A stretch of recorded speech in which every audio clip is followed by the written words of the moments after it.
Sharpen all the edges that I hide, I'm a liar. See my body licking up the flames from the fire. They can never kill me, so they seal me even tighter. What remains of that? 40 in the strength, I'm a fighter. 50 in the faith, take me higher. I'm a riser, but my demons like the tide. Blood moon, yellow in my eyes. Blood moon, white faint, light blue, my stains tight flame. Demigod into realms, yeah. Sun breath hit my wrist, blade fall like the mistake. Cares like a peak, yeah. Malachite, turn a tarnish to a grace side, yeah. Twisted death, but I miss the way it tastes like, yeah. Through the frenzy and the flame, I keep the honor beside me. This faith will abide me, we're burning the tree. Sharpen all the edges that I hide, I'm a liar. See my body licking up the flames from the fire. They can never kill me, so they seal me even tighter. What remains of that? 40 in the strength, I'm a fighter. 50 in the faith, take me higher. I'm a riser, but my demons like the tide. Blood moon, yellow in my eyes. War horse in the crypt, a nightmare, great sword on my hip, in my head. I'm a riser, but my demons like the tide. Blood moon, yellow in my eyes. Don't wish for walls to talk. They scream until I left the room. Blood writing on the walls tells me I'm born inside a tomb. I don't cower, I just power back. Water breathing got me feeling like I swallowed glass. Form 11, lose the weapon, you don't see it. If you spy it, never try it, they can deflect. Weep when I sound, but I'm grim when I don't see the curse on the corpse. I'm a scourge, I'm the worst. Before the falling, I could bear this burden. 100 days ago, I found my purpose. Sharpen all the edges that I hide, I'm a liar. See my body licking up the flames from the fire. They can never kill me, so they seal me even tighter. What remains of that? 40 in the strength, I'm a fighter. 50 in the faith, take me higher. I'm a riser, but my demons like the tide. Blood moon, yellow in my eyes. War horse in the crypt, a nightmare, great sword on my hip, in my head. I'm a riser, but my demons like the tide. Blood moon, yellow in my eyes.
And we are live with another one.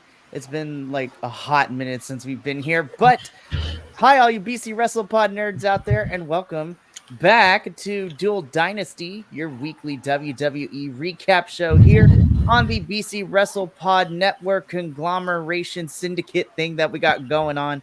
I don't know what we call ourselves because we're. It's definitely not a cult. It is definitely not a cult, as we look off camera mysteriously. Anyways, I am one of your hosts, Mikey, and joining me this lovely, Sunday is my right-hand man, the man with maybe a plan, not really, is Minnie himself. Hi, Minnie. Have I ever had a plan for anything? No, that is very fair. I just work here, man. That is very, very true.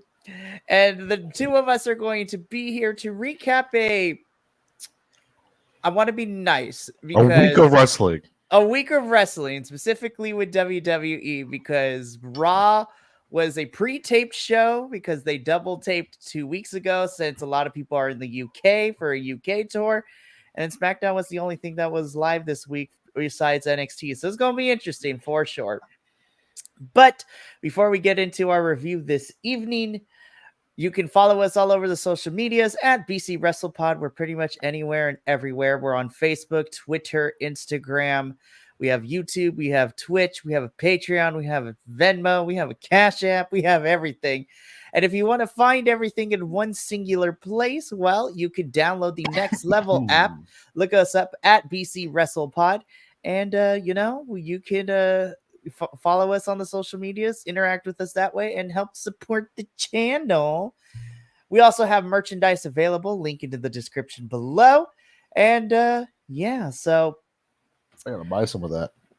for reals, I'm like, payday's coming up soon for me this week, and I am going to be putting some stuff up. Buy me a BC WrestlePod hoodie. You already know, baby. For reals, we're about to enter sweater weather season. Hoodie season is upon us.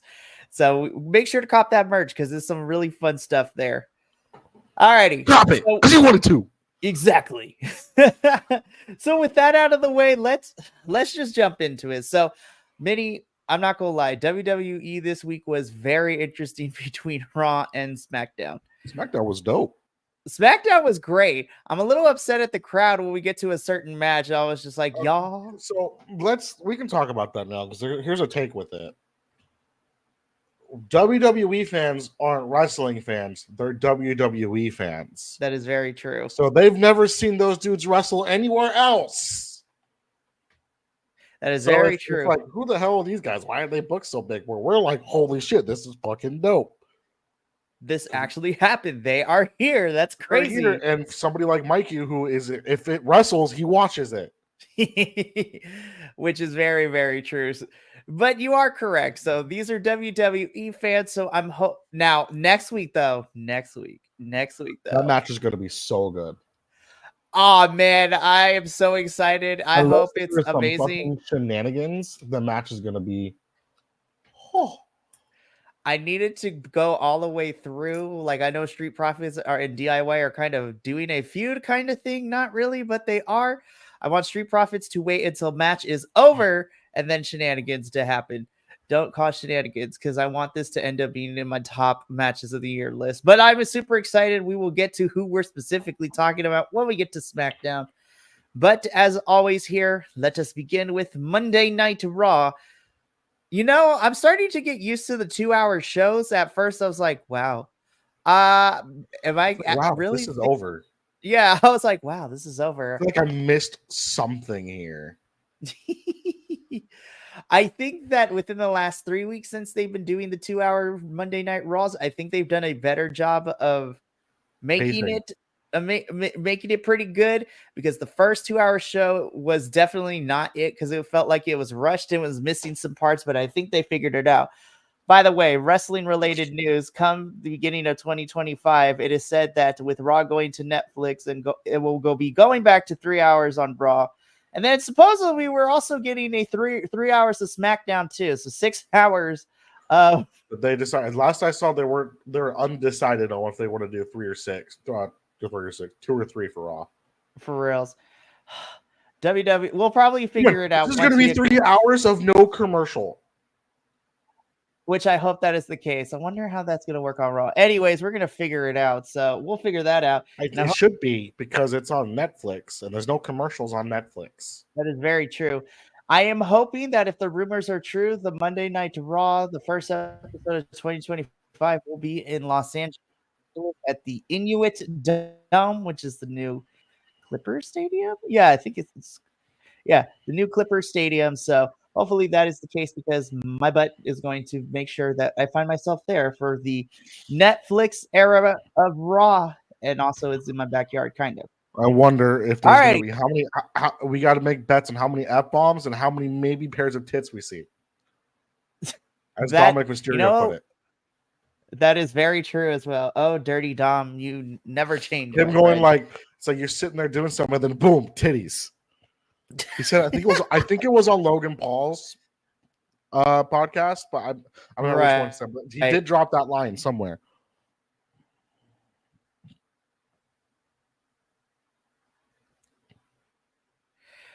Oh, Dominic Mysterio, never change. All righty, Minnie, let's get into Monday Night Raw. And this Monday Night Raw was the second Monday Night Raw they taped last week, as lots of the WWE superstars are currently in the UK on a UK live tour. And so this was the second one. I'm going to be completely honest. With Crown Jewel coming up in 2 weeks, I am starting to see that this is messing up like what we are trying to do on Raw. It's because like we are getting build the Survivor Series, but wait, we have to do our champion versus champion shit. We'll get into that. Again, I'm not the biggest fan of Crown Jewel. Once it's over in 2 weeks, then I'm like, okay, we can focus on Survivor Series now, which is important. I might still watch it just because the idea of Cody versus Gunther sounds dope as shit. I'm like, who do you have lose that match? And of course, there has to be shenanigans. If there's it's probably no going to be Cody due to shenanigans. That is probably losing. We'll figure it out. We'll see what happens. But Monday Night Raw kicks up with Mommy Rhea Ripley. She kicks off the show this week. And basically, she is not done with Liv and Raquel. This is never going to end, according to her, until she gets her championship back. So she is going to get what she never truly lost, which is the Women's World Championship. And if Liv and Raquel are done running, they could come to the ring so she can whoop their butts. And then she is interrupted by, it's Tiffy time. Tiffany Stratton of Friday Night Smackdown's fame is here on Monday Night Raw. And it's like, okay. So I see. Fuck the draft. Fuck the different brands. That's go what wherever the fuck you want to go. I'm just like, all right, well, whatever. This is a thing that has happened. But Tiffany comes down to the ring and she tells Rhea, I know I wasn't the person you were expecting. She is here with a message from Nia Jax. Nia warns Rhea through Tiffany to stay out of her business or else she'll have a big problem. Rhea tells Tiffany that she understands that it's Tiffy time, but it's really not. Rhea doesn't have time for Tiffany shenanigans. And she's either going to get her hands on Liv or Raquel, or she's going to beat up Tiffany Stratton in the process. The girls get into a shoving match, in which then Liv and Raquel attack both of them from behind. Raquel throws Tiffany down. Rhea Ripley goes down. Liv grabs the Money in the Bank briefcase and smashes it on Tiffany's back. Liv and Raquel stand tall at our opening segment for this section. And I'm just sitting here. I was like, okay, 3 out of the 4 of you make sense. Tiffany, I love you, but you are the odd woman now in this one. I'm like, I guess you were available, so here we are. I was not excited about this opener, Minnie. I'm not going to lie. Because I'm like, I did not care. I do not care about Crown Jewel, so I do not care of what we are doing with all of this. I don't really care because it was Rhea Ripley. I mean, that's very fair as well. This is a really rough week to come back and review because everything's about Crown Jewel. And we're just like, we don't care about Crown Jewel. That's the one thing we don't review. I know, which is crazy because we're going to review the Saturday night main event show in December as a special. So I'm super excited about that. I'm not going to lie. And we might try to get more of the boys involved because I feel like that's one, especially for the older folks here at BC Wrestling Pod. That can be our actual, our December. No, our December podcast is our year in review. But I mean, to be fair, we do have a lot of room to do the Saturday night main event in December because December is very light due to the holidays. Well, that's true. November, December is pretty light. Yeah. Yeah, so we'll talk about it, and I'll put it on the calendar, so to speak. But again, Crown Jewel season is here. This mushes up the stories that we're trying to get to Survivor Series, and this will not be the last that we see of Rhea and Tiffany and Liv and Raquel because they will be main eventing later in the evening, which also did not make me happy by the end of it. So after this, we then, we get a couple of backstage segments in which Adam Pearce pairs up Rhea and Tiffany. So they will be taking on Liv and Raquel in the main event tonight. And then we jump into my favorite match of the Monday Night Raw this week. This is for the WWE Women's Tag Team Championships. So this is Jade Cargill and Bianca Belair, 2/3 of Black Girl Magic, taking on the Sky Pirates of Io Sky and Kairi Sane, representing Damage Control.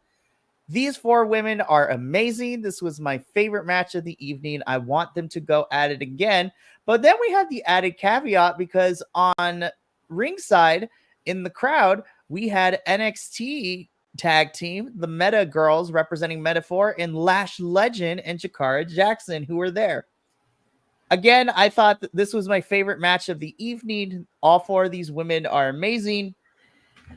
I love that Jakara and Lash got involved and assisted Bianca and Jade without them knowing to allow Black Girl Magic to retain their championships. And it's not like we're never going to see the NXT girls again, because come this Tuesday, Io and Kairi will be taking on Lash and Jakara on NXT. So that actually has me super excited. Minnie, how did you feel about our Women's Tag Team Championship match between Black Girl Magic and the Sky Pirates? We actually had a good tag team match. When was the last time we saw a good tag team match for this belt? That we just did not care. We actually, this one actually, we might actually care about this match. Well, I mean, they actually gave these women time. We went through 2 commercial breaks for this match, which was fantastic. And it wasn't like a 7-8 minute match where the previous championship matches that we had for these belts have been very, very short. Yeah, the glorified squash matches. It was good. I like to see Damage Control always on my screen because, I like my Sky Pirates. I like the way they do the flying elbow shit. I like seeing Jade Cargill be big black girl, do big black girl things. Mm-hmm. And then there's Bianca Belair, who is we know can absolutely do whatever the fuck you want her to do, and she will do it with absolute excellence. So the match overall was incredible. Good match. Check it out. And it's actually a good positive because there's been a lot of negatives about the women's tag team belts. So it's a good positive that we're hopefully going to continue to do for these belts because they need to be more glorified. So just, I use these to hold up my pants.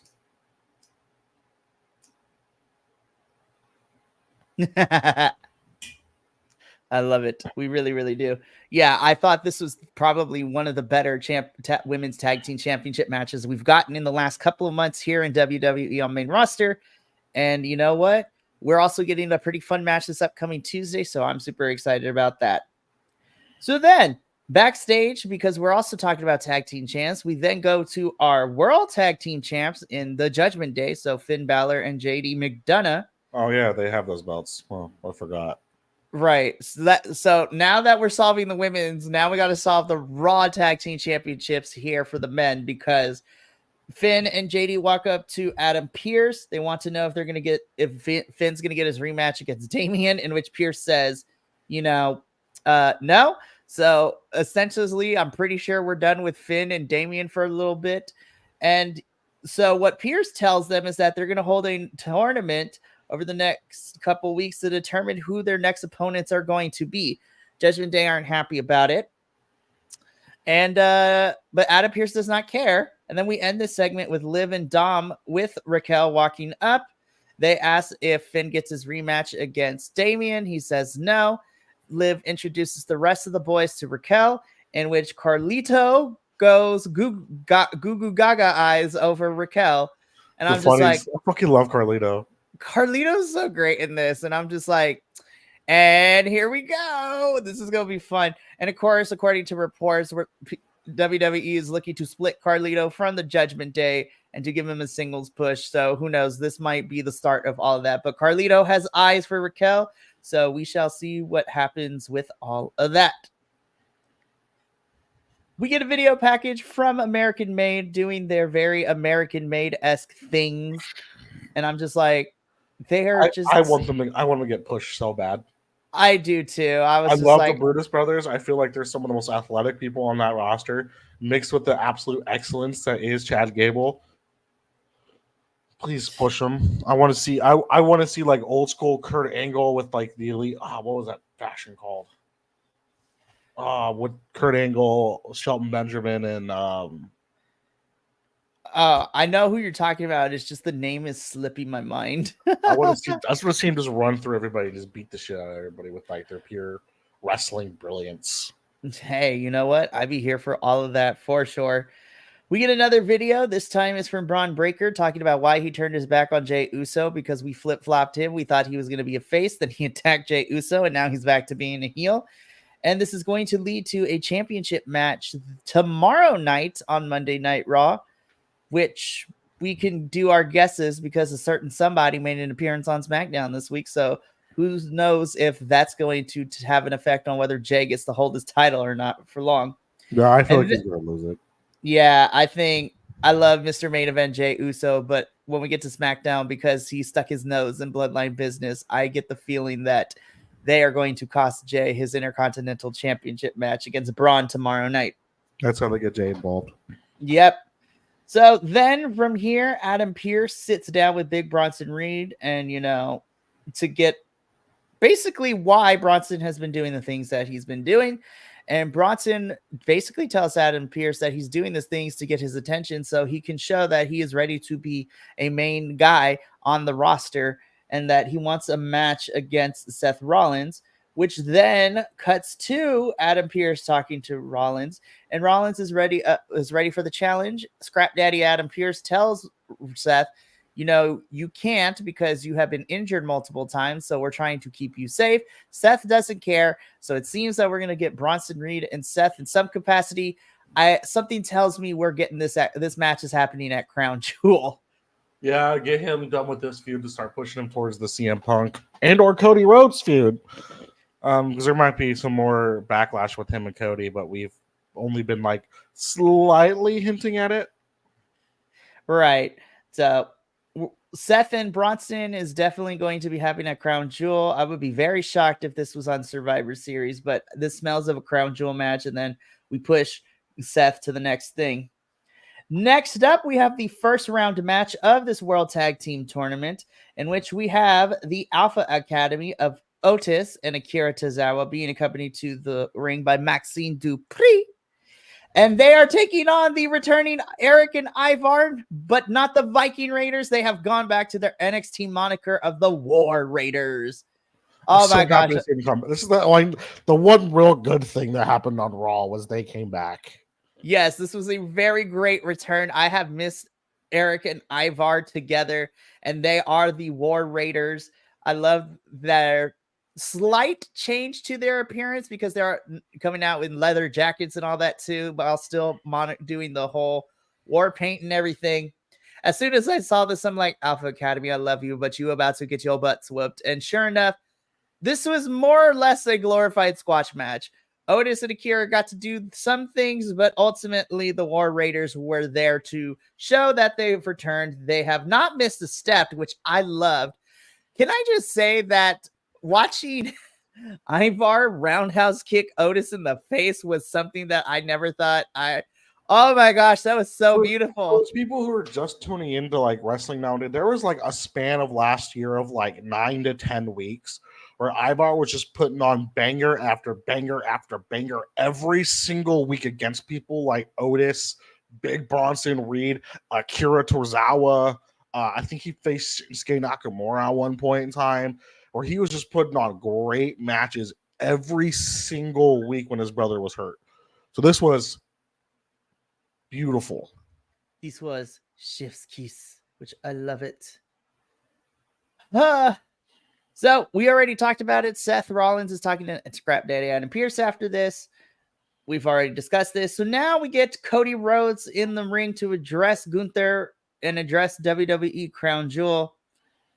Let's be honest, this is the same promo that we get every single year that we are approaching Crown Jewel, in which, Cody basically gives Gunther's accolades. He's going to make sure he walks out to win, to become the first ever Crown Jewel champion,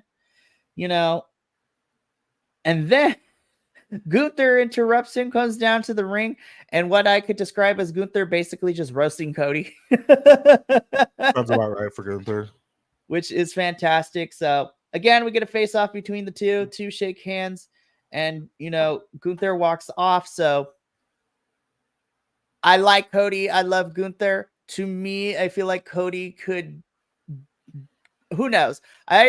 I feel like Gunther shouldn't lose, and I think he has more to lose if he loses at Crown Jewel, even though Crown Jewel in the canon of WWE Universe doesn't really matter per se. But I mean, in a clean match, the way they both been built, Cody would win. But shenanigans are probably going to be abound. Yeah, I feel like Bloodline or KO. My guess is going to be Kevin Owens. Is going to cost him. I think Kevin Owens has a match against Randy Orton at Crown Jewel.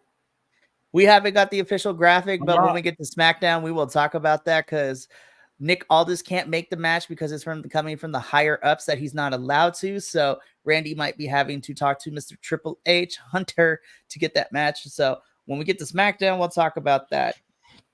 But I feel like it might be some KO shenanigans or Seth. Some sort of shenanigans is going to cost Cody the match because I feel like clean wise, if it goes straight clean, the way they've been booked, I feel like Cody wins.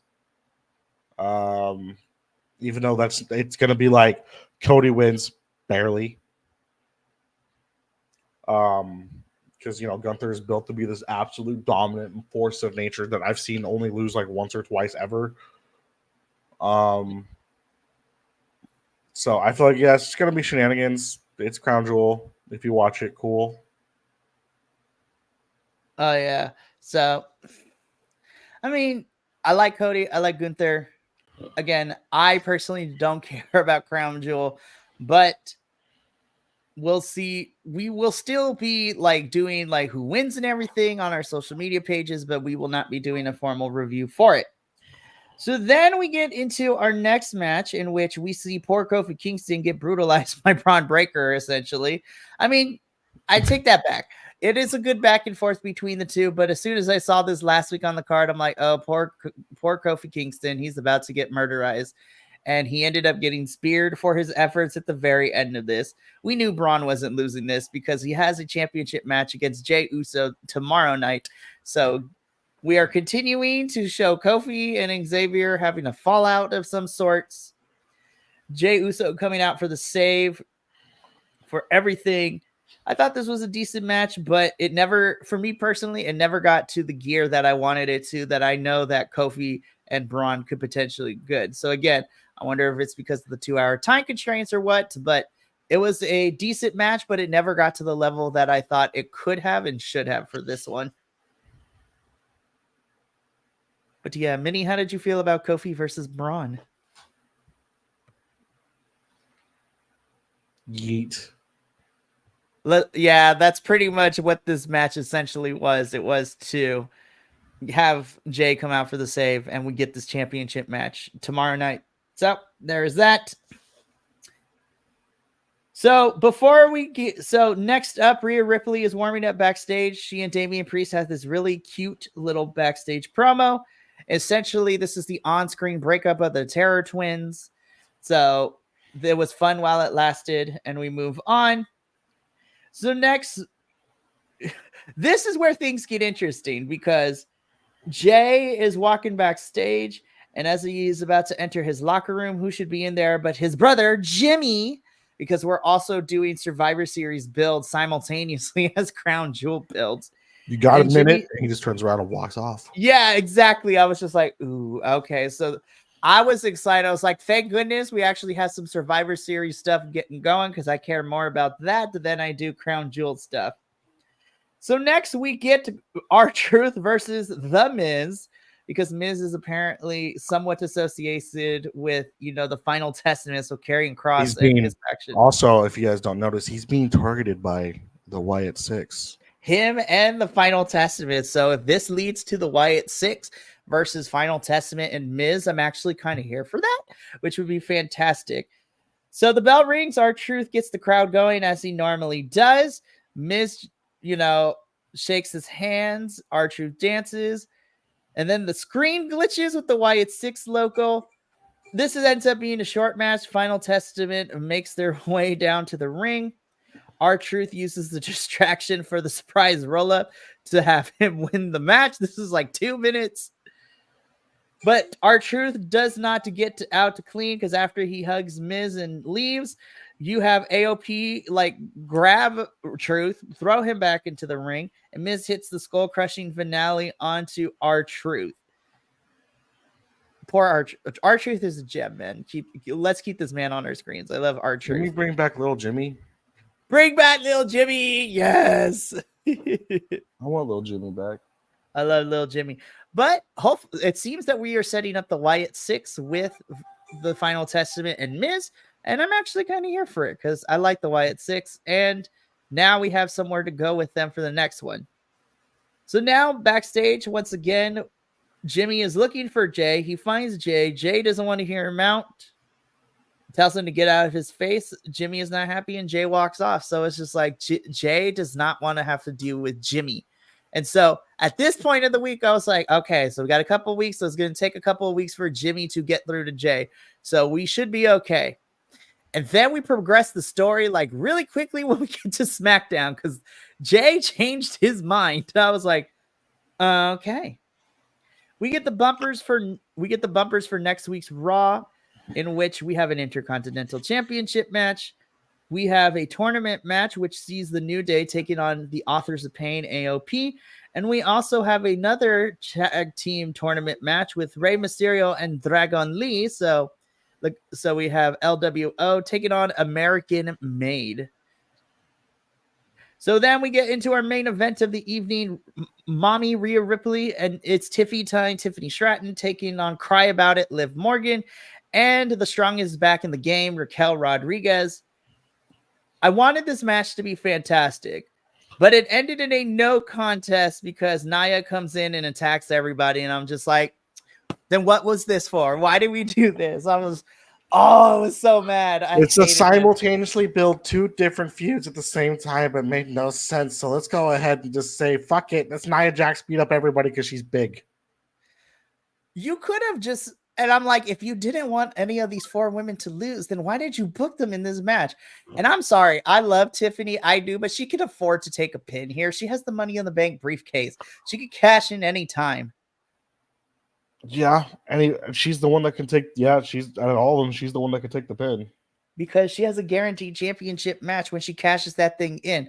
But no, we have to have Nia Jax come in and just run roughshod and throw everybody out.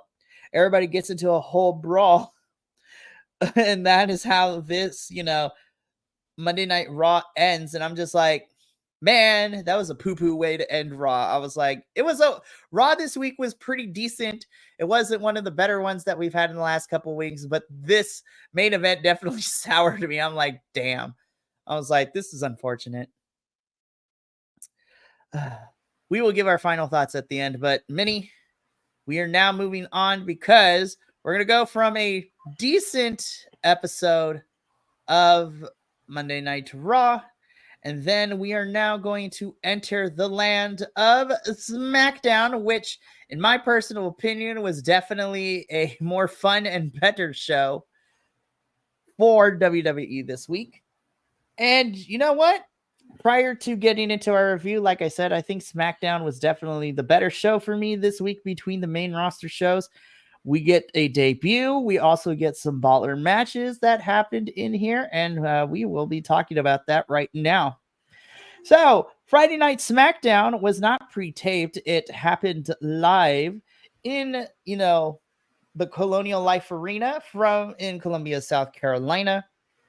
This had Corey Graves and Wade Barrett on commentary, so fantastic. And Michael Cole finally took a fucking vacation. He posted that he was going on a 10-day vacation with his family to Mexico, and this is only the 3rd WWE show that he has missed in his entire career, which I know people talk a lot about Michael Cole, but we need to give this man flowers because he is dedicated to what he does. Well, people stopped talking shit about him when he didn't have Vince screaming in his ear all day. Oh, yeah, exactly. Michael Cole is fantastic, and he will go down as one of the GOATs of wrestling commentary of this era. The GOAT. So we kick off SmackDown this week with the Temu version of the Bloodline. So this is Solo Sikoa, the weekday, along with the Gorillas of Destiny, and thou shalt not, provoke the ire that is Jacob. So Solo cuts the same promo that we're used to. This time he is, because him and Roman are feuding, that he is the tribal chief now. And that Roman and Jimmy can't do anything about it. He even utters Jay's name, saying that he just, Solo basically says that Jay doesn't want anything to do with the family, with Roman and Jimmy. The crowd begins to say yeet. Solo says no yeet. And this is when Jay's music hits. And so as soon as I saw that Jay's music is hitting, I'm just like, oh, damn, here we go. I was like, for Monday Night Raw, where he doesn't want to get involved in this and he doesn't want to hear Jimmy out, we progressed that storyline by we progressed what could have been weeks of storytelling into a matter of 4 days. So Jay comes out, he does his thing with the crowd, gets a microphone, tells Solo Sikoa that it's been a hot minute. He basically says, he has no one. Jimmy says that no one has bigger issues with Roman than Jay, but dividing the family is not the way to go. He left to SmackDown to be his own man. Jay tells Solo that fighting over the Ula Fala is not it, that it has to be earned, not taken, and Solo knows better. But if he wants to end Roman's power, to do it, but not to divide the family while he does so. Solo fires back, saying that if Jay is done wasting his time, he's not trying to divide the family, he's trying to unite them. And then he tells Jay to stop calling him his little brother. He is the tribal chief now, and he will always have a place for Jay and Roman in the bloodline. All he has to do is acknowledge him. Jay says that he doesn't want him to follow Jimmy's footsteps because look where it got him.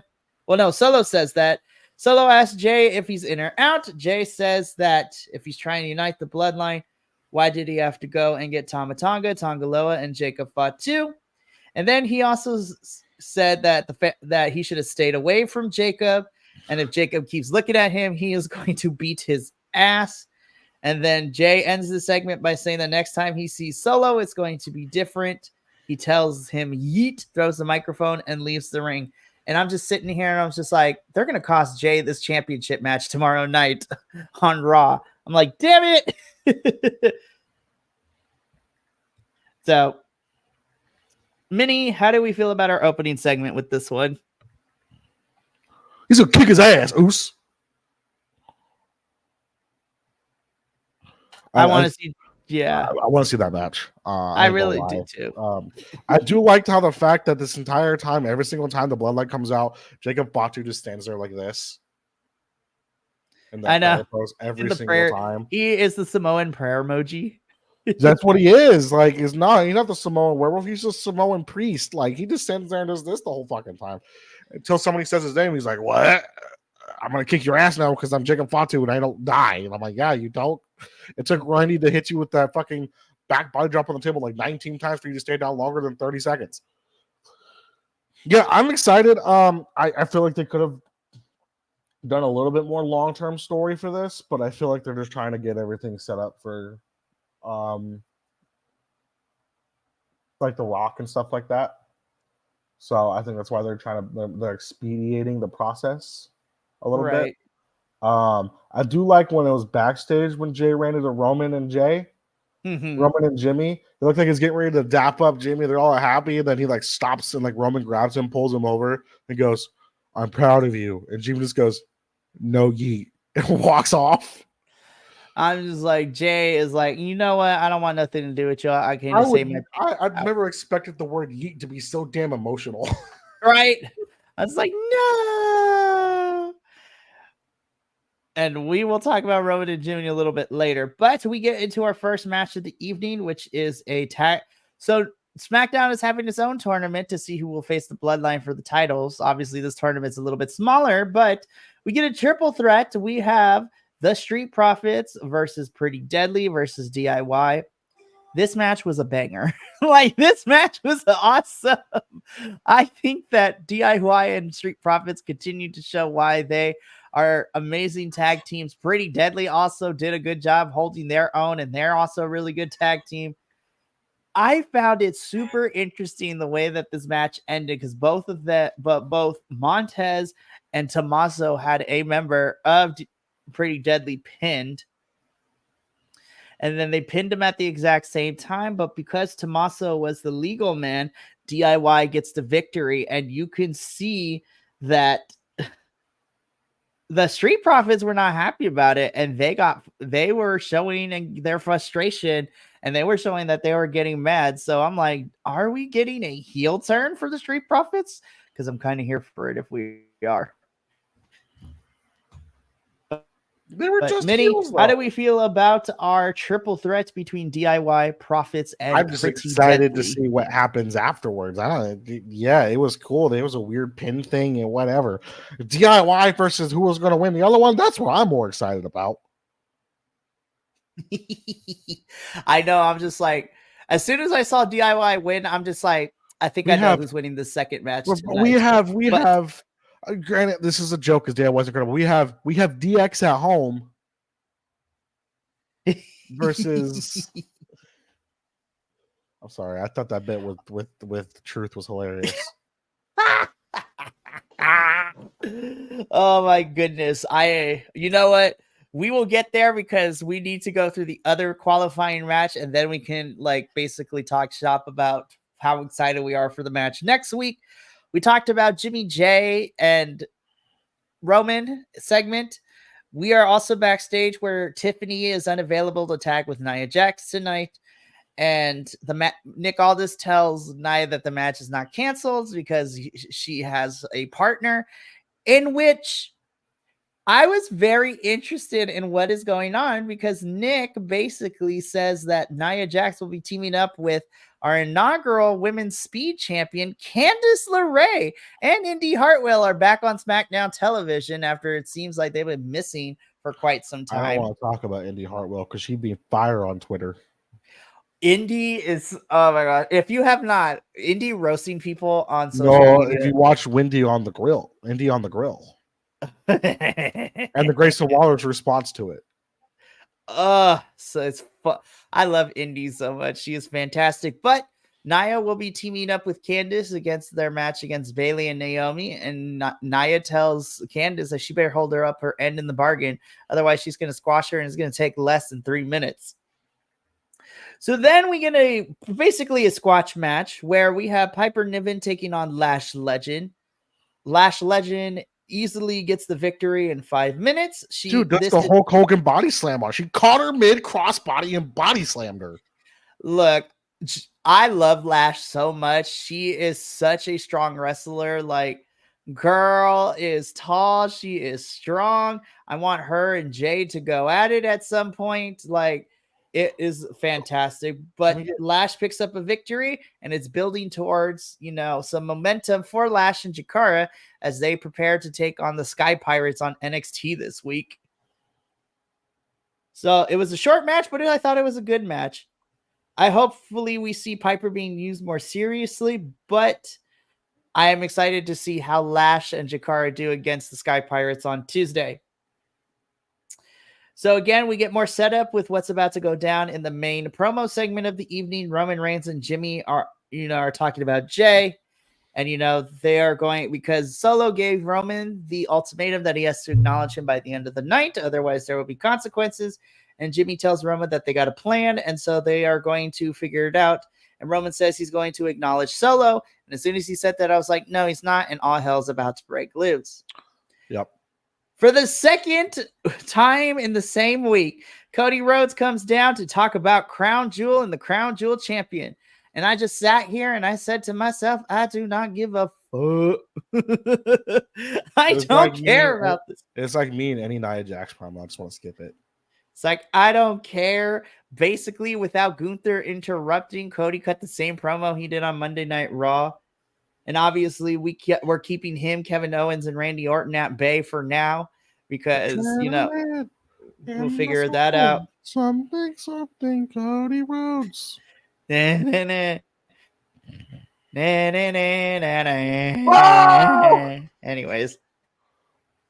love to see that. Speaking of Kevin Owens, we get a pre-recorded video.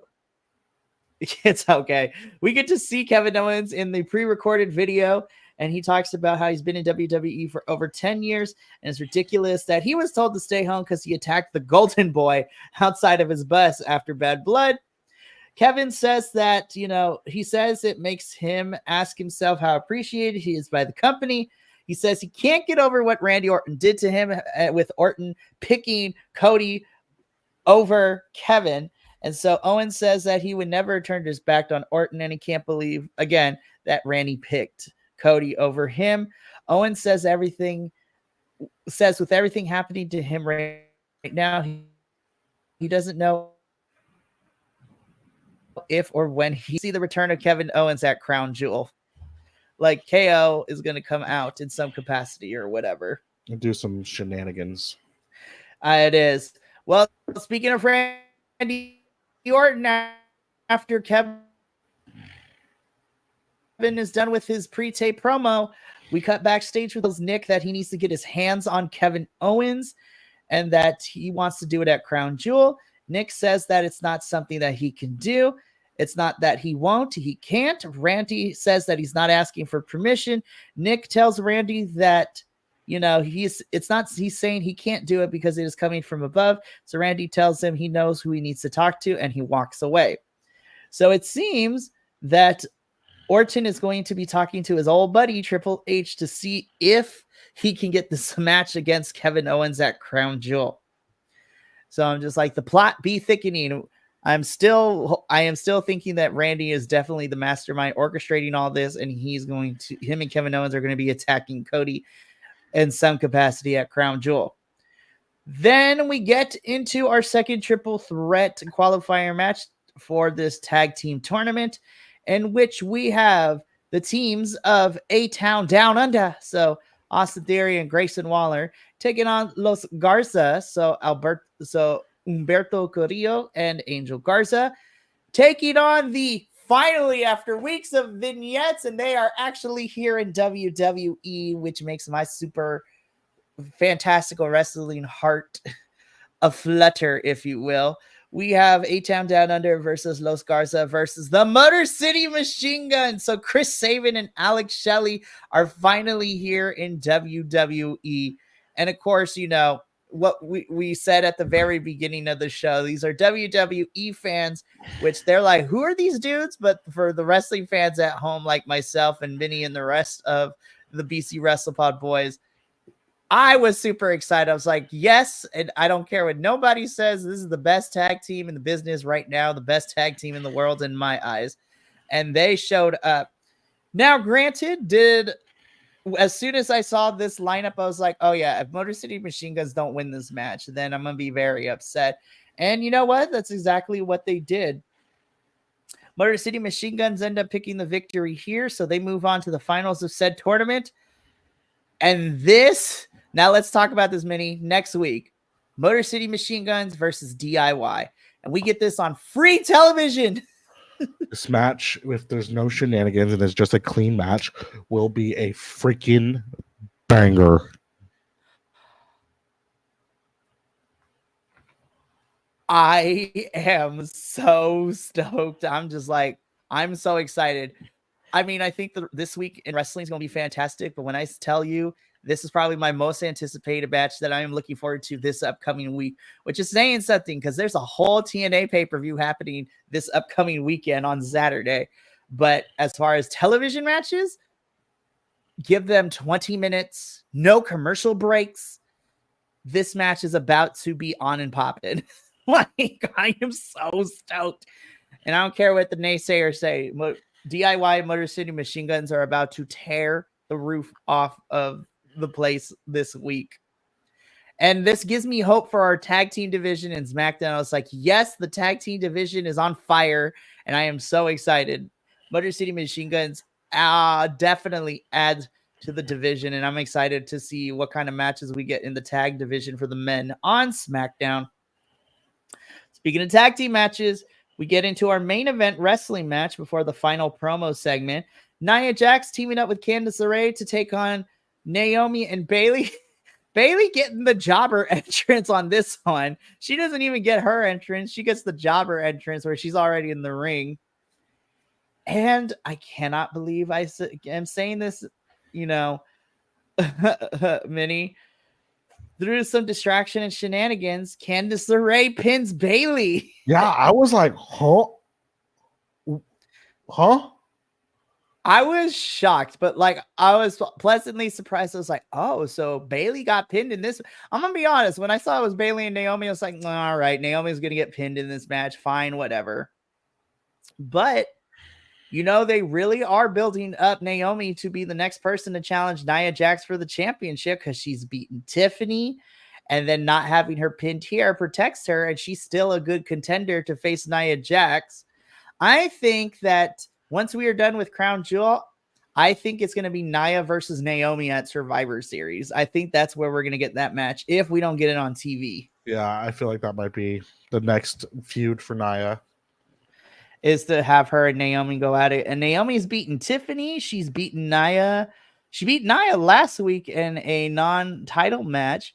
And so good on SmackDown for you, Naomi. But yeah, Bayley getting pinned by Candice of all people. That was crazy to me. That's something. It definitely is something for sure. Now, we were supposed to get Carmelo versus Andrade, but these two could not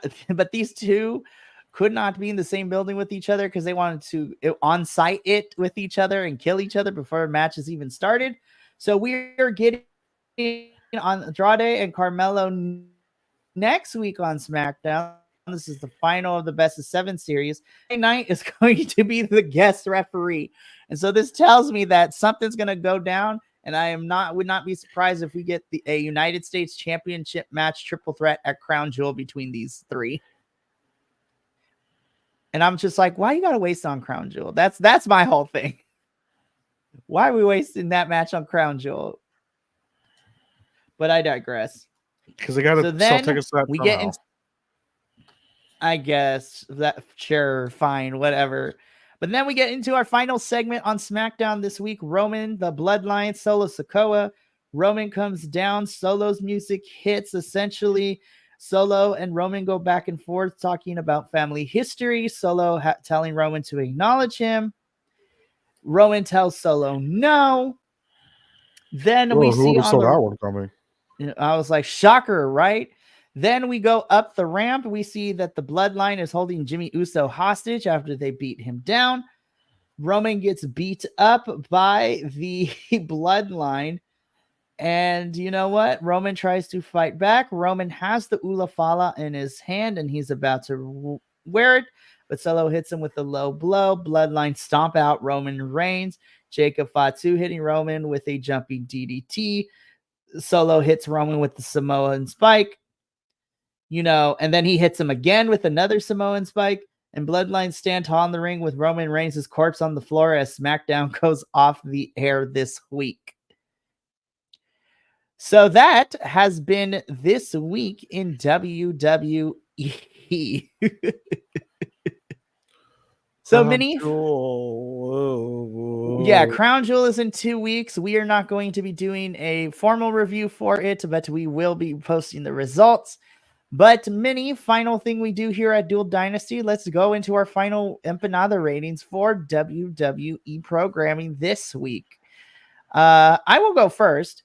Raw gets a solid 6.5 for me. SmackDown gets a 7.5 for me. So I give WWE this week of main roster only, not including NXT. I give WWE programming a solid 7 out of 10 this week. Raw definitely was struggling a bit. SmackDown did some fun stuff, but it was pretty decent SmackDown. I really enjoyed a lot more of SmackDown than I did of Raw. And overall this week, because we are in the midst of Crown Jewel, we always end up getting this season of we're building to Crown Jewel build for a couple weeks, and then post Crown Jewel is when we get back to our regular scheduled programming of Survivor Series storylines. So Minnie, Now I throw it to you. What do you give this week's programming of WWE television? 6.5, and most of that's carried by Raw, and then the women's tag match. And then of course Motor City Machine Guns coming. That's also solid. But yeah, Raw was kind of, I was like, this is over yet? Is this over yet? I know both Raw and SmackDown are 2 hours now, and SmackDown ended up being able to do more in the 2 hours. But I think that's because they've always been doing things in 2 hours, so they know what to include and what not to include. And Raw still trying to figure out how the 2 hour formula for Raw works. But yeah, I agree with you. It wasn't inherently bad. I don't think any wrestling is that bad. But WWE, at least the main roster shows this week, because I watched all the shows and I do all the review recaps on our social media. Check out those because those are fun to make. It definitely was the weakest for the brands this week. And not by much, though. AEW actually did pretty good this week. TNA is building to Bound for Glory. CMLL is doing great. ROH is a thing that happens. And Andrew will be posting the 2 GCW shows that happened this past weekend, as well as Canadian wrestling being put on display with Maple Leaf Pro Wrestling this weekend. There's a lot of things happening, which is a great segue because before we end this week, as we always do here on Dual Dynasty, is that I like to give the week of, BC Wrestle Pod in advance for this week to show the fans or me to visually share everything. But this is what you can expect from BC Wrestle Pod this upcoming week. So if you take a look at this calendar, you can see that we are booked pretty much the entire week this week with a variety of things going on.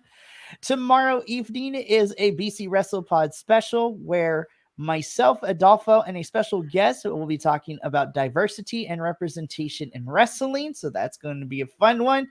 On Tuesday, you have the All Elite Ensemble reviews, which is our AEW review show.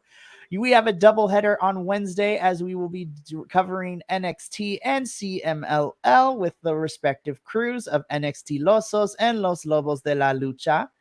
On Thursday, myself and Will be reviewing MLP's Forged in Excellence. So the pay-per-view, the 2-night special that is happening this weekend. You will be reviewing that on Thursday. On Friday, we have our regular scheduled Bro and Takedown Troop reviews of ROH and TNA. And then we end the weekend with a live watch along of TNA's Bound for Glory on Saturday. And on Sunday, we will be back once again with our Dual Dynasty reviews for WWE and the TNA Bound for Glory pay-per-view review. And that is all happening this week here on the BC WrestlePod Conglomeration Syndicate Network thingamabob we got going on. We're booked this week, Minnie. It's crazy. You're booked this week. I'm done. I know. You are officially done. But don't worry. We're back to my tag. He's going to go back into his hole, but you will be seeing Minnie not tomorrow night, but the following Monday night, because he agreed to do NXT's Halloween Havoc with me, which airs this upcoming Sunday. So that's we're doing a watch along, or are we doing a review? What are we doing for that? We're just gonna do a review for that So we're just gonna do the review because Sunday, because of the Bound for Glory review, we can't necessarily do a watch along. Okay. But on Monday next week, we will be doing a review. So the pay-per-view airs on Sunday and review will be on Monday. Cool beans. I'm excited though, because we got some fun matches already scheduled for Halloween Havoc. We're getting Oba Femi versus Tony D'Angelo for the North American Championship. We have Trick Williams versus All Ego Ethan Page for the NXT Championship. I should say that the NXT North American Championship will be competed in a table, ladders, and scares match. So Oba and Tony going through tables and ladders and scares. Oh my. And Trick versus All Ego Ethan Page for the NXT Championship will be in a Devil's Playground match. So anything goes is going to be great. And then my personal favorite, most anticipated match as of right now, we are getting a tag team match of Cora Jade and our NXT Women's Champ, Roxanne Perez, taking on the the two new people in NXT, which is Julia and Stephanie Vaquer. Man, that match is going to slap. But that is going to be it for us here at Dual Dynasty. So for myself, Minnie, our other host, the professor, who is celebrating his birthday today, which is a happy birthday to him, and the rest of the BC WrestlePod family. Remember, take care of yourself, love one another, stay iconic, and more importantly than anything, you always deserve to finish your story. We have a whole week coming up, so you will see my face as well as some of the others all day, every single day this week. But until then, sayonara, adios, and Minnie, tell the folks at home, why do we do what we do and review wrestling? Because we wanted to. I love that. We will catch you later. Ta-ta for now.